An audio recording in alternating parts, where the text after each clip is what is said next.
Today on Modern Combatives, we get together with Brazilian native, world BJJ champion, UFC fighter, and owner of Square BJJ Worcester, Gabriel Gonzaga Napo. It's going to be one hell of an episode, so let's get to it.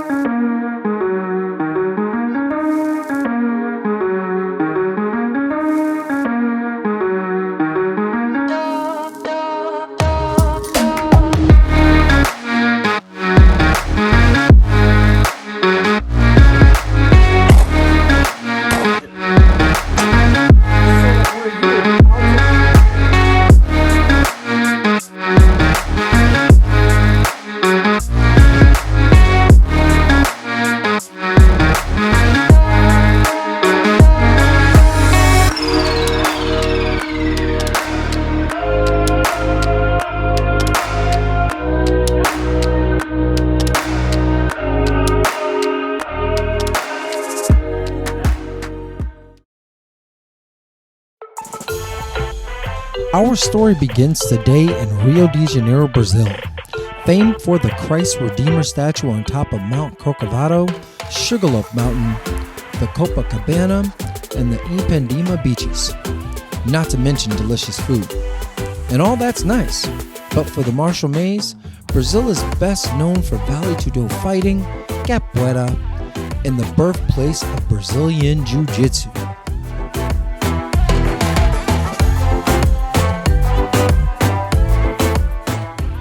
Now please don't misunderstand. There are other martial arts in Brazil, but these are the most known throughout the world.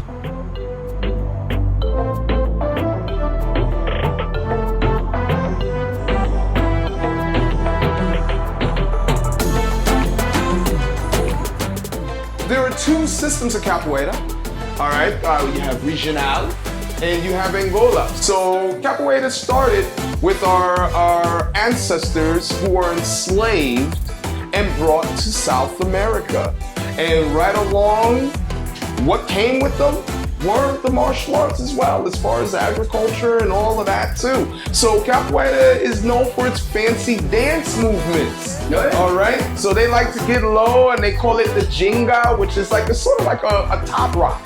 All right, so I think that's pretty cool. But also another fact is that this deadly form of combat was hidden within what most people consider to be dance moves. All right, and so how this was formed in the first place was so it wouldn't alarm the overseers.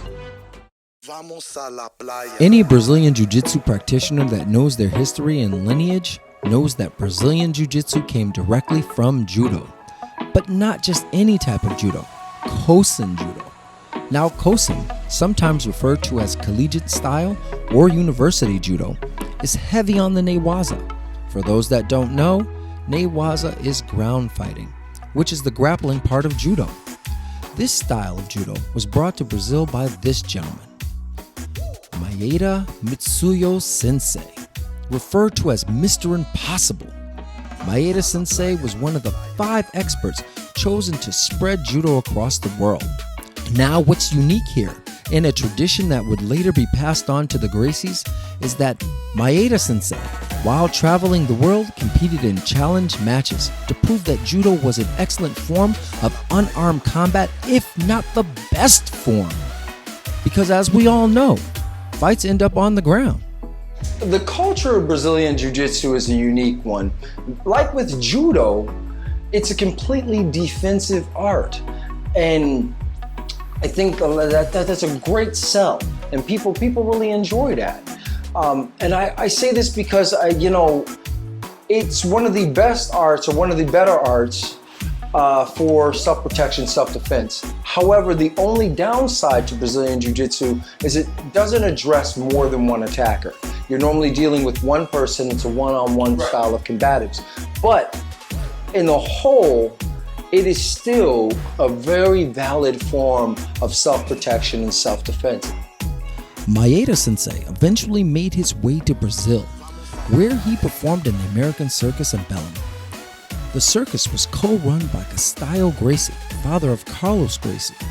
He befriended Gustavo and eventually took his son Carlos Gracie as student. Maeda Sensei established the first judo academy in Brazil. Carlos Gracie eventually received an education in Kano Jiu-Jitsu, Judo, but more to the point, Kosen Judo, a unique style of fighting that ended up being refined by Maeda Sensei during his many travels. You're probably thinking to yourself, this scenery looks awfully familiar. Well, you'd be right. We're back in Worcester, Massachusetts, headed to 333 Shrewsbury Street. No, this isn't a judo episode. It's also home to Square BJJ and MMA to get together with Brazilian Jiu-Jitsu practitioner Gabriel Gonzaga. If you don't know who this man is, you better call somebody. Born Gabriel Gonzaga Santos Nogueira, world BJJ champion, is probably best known for his UFC 70 knockout over Mirko Krokov. But if you're a fan of Brazilian Jiu-Jitsu, then you probably heard his name a whole lot coming up. He's the student of Wander the Crusher Braga, formerly of Team Link, now Square BJJ Worcester. We're super pumped to see what he has in store for us today.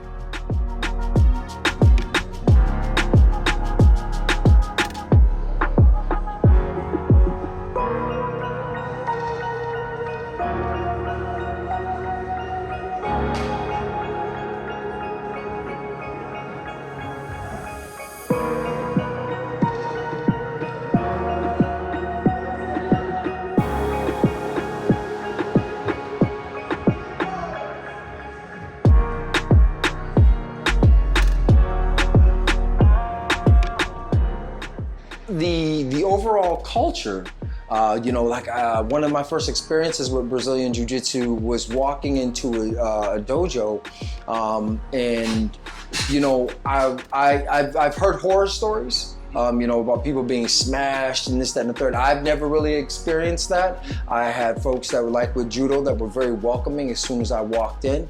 They were happy to see me, happy for me to be here,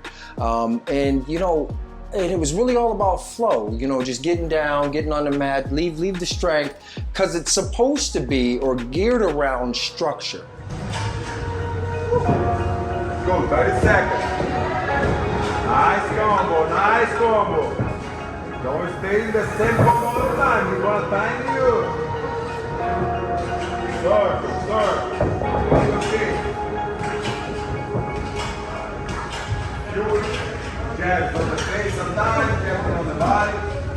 It's like Coach MMA to try to pass a little bit of my experience to the students.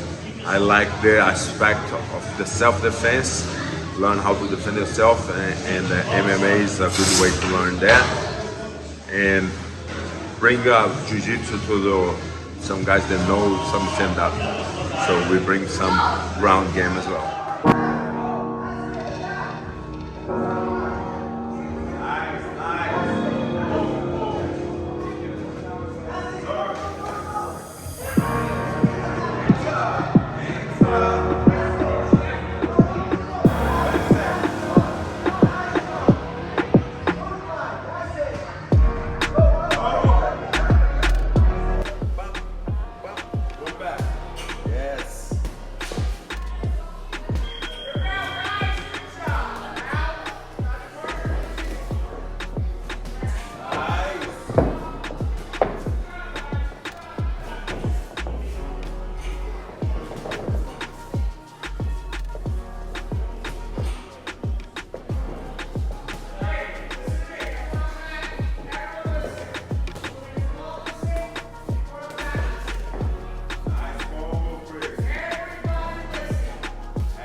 There's a definite importance into making sure that one has a decent stand-up game.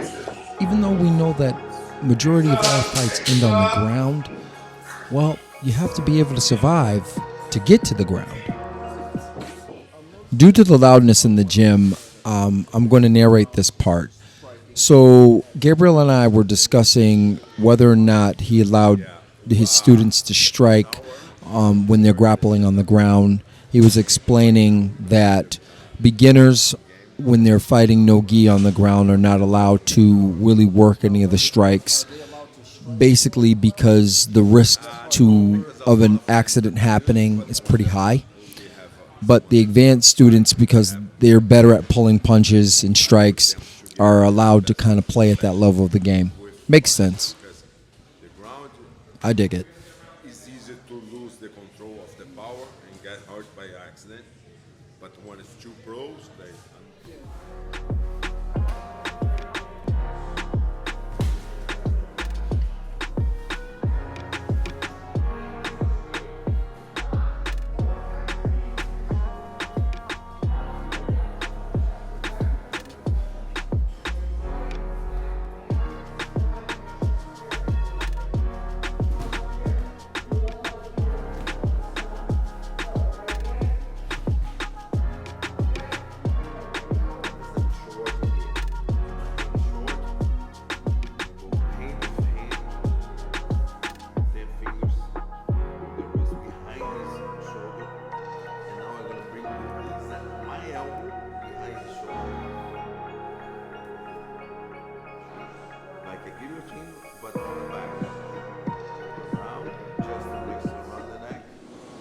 Man, brother, thank you for coming on and being on Modern Combatives. You UFC, but you're more known for BJJ, Brazilian Jiu-Jitsu.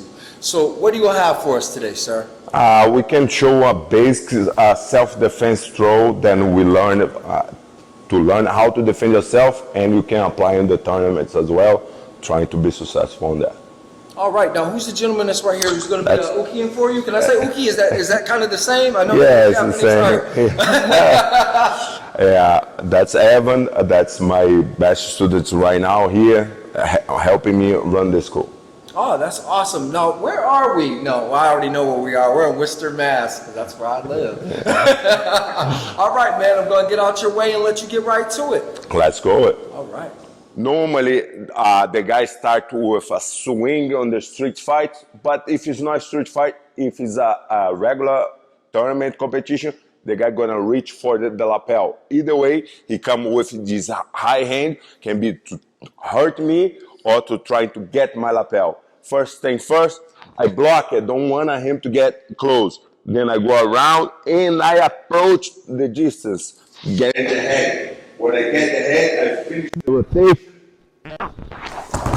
bring him to the floor.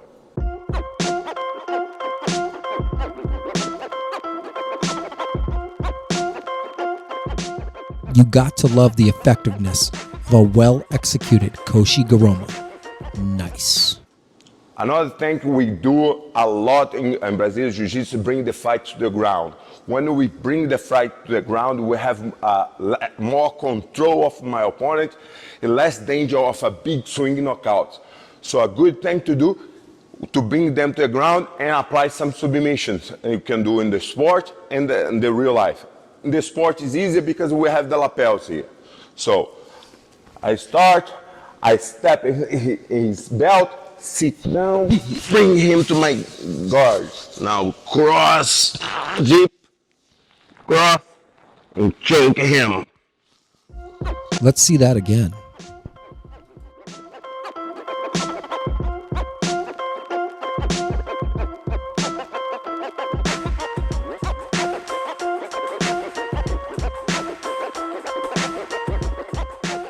I gotta tell you, sometimes it blows my mind when watching how easy it looks when an expert does it.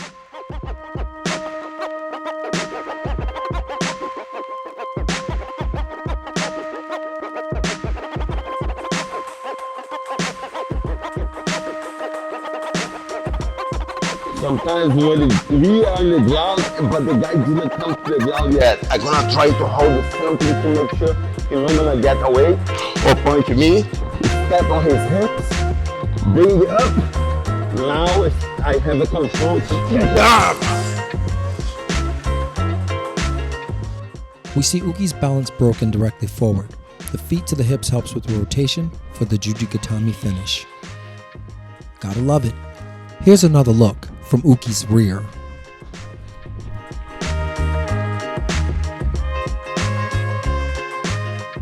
Jiu-Jitsu is a very important skill set that I think that if you are a martial artist, you should have under your belt. Most likely we deal with, there's the common short, mid, long range kind of combat. But what one does when they actually get physical, because it's going to get physical. I mean, and we're talking close quarters combat. Well, I was going to make that statement. Statistics don't lie. Right. Most fights almost always end in a grapple. They end Right. in some kind of grapple. Right. And even most martial arts, even regular karate, address the grapple. Right. Even though it was lost, it's like a lost science, you Right. know? And it was lost, but they're almost always addressing the grapple. Yeah. You know, because it was in close. Right. There are many benefits to training in Brazilian Jiu-Jitsu. Here are some of the benefits we found the most appealing. First, the self-defense, self-protection skill set one gains in training. But let's keep in mind, folks, there's definitely a difference between sport Brazilian Jiu-Jitsu and plain old BJJ. If you don't know, there are strikes in Brazilian Jiu-Jitsu. We recommend, for a happy balance, understanding and learning both if you can. But if all you have access to is sport, that's okay. Second, superior conditioning, because you're going to be doing a lot of grappling, folks. Oh yes, you will spend a lot of time on that mat. Third, improvements in mental health.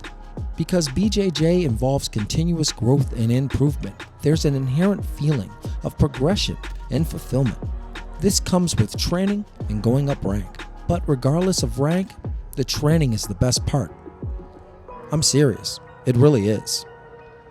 Fourth, better flexibility and range of motion. How else are you going to move somebody around with your feet? Lastly, improvements in problem-solving skills. Yes, folks, I said it. Problem-solving skills. As anyone who's ever grappled can tell you, it's like playing chess, but on a mat.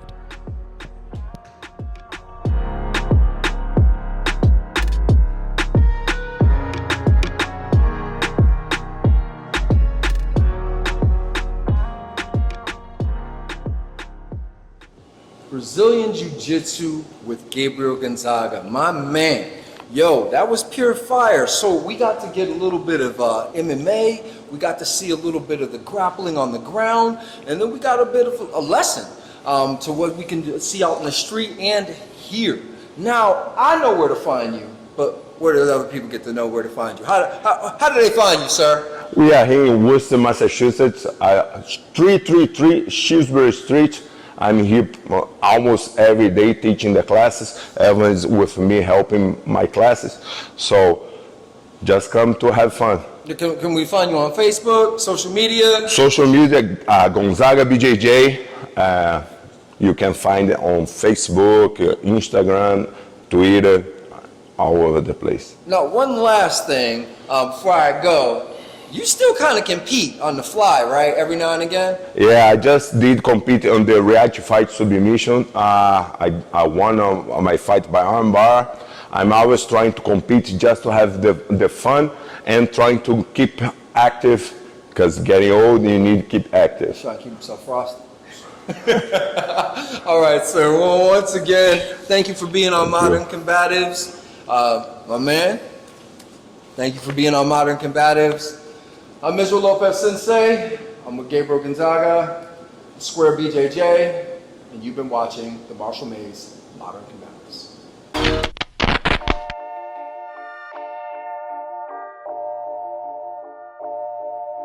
My brother called upon me, and when he called upon the whole clan, it was over 1,000 deep. We had to deal with, the drug dealers. They were taking over buildings. Yeah, the drugs were so bad at this point that even the police couldn't do anything. Some of the biggest drug lords, the Fat Cats, the Supremes. With drugs and violence growing out of control, people turned to the pillars of their community. The people in the community became very afraid. So they basically came to me and asked, do I know of anything or anybody to be able to help? This is a story about martial artists stepping up to defend their community. SWAM, Swamp, Strong, Wise, Achieving Mind, Strength, Wisdom, Alert Mind.